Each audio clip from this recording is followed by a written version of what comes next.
Mapapansin nga guys ang kilig ng JM Piang sa kanilang inilabas na photo galing sa kanilang rehearsal dito nga sa ASAP or ASAP natin to. Isang larawan nga guys ang kumakalat na kung saan titig na titig nga itong dalawa dito sa recording studio ng ABS-CBN. Dahil nga sa ipinakitang ito ni JM Ibarra at ni Piang Smith, kilig na kilig naman ang mga JM Piangs na kung saan hinihiling nga nila na sana'y mag-iingat nga itong dalawa. Hiling nga ng JM Piangs na sana'y maging ligtas nga itong dalawa dahil nga sunod-sunod na ang kanilang gaganapin na event dito nga sa ABS-CBN. Sa kanilang rehearsal nga ay makikita na napaka-sweet nga nitong si JM at nakahawak kamay pa dito kay Piang na ikinatuwa naman. Sa panayam nga dito kay JM sa teleradyo serbisyo, narito nga ang kanyang pahayag dito kay Piang Ge na sobra talagang ikinakilig ng JM Ano Piangs.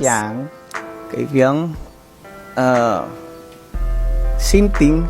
At ayun, panatilihin mo yung ganong, yung kung sino ka, yung pagiging totoo mo kasi diyan ka nakilala eh.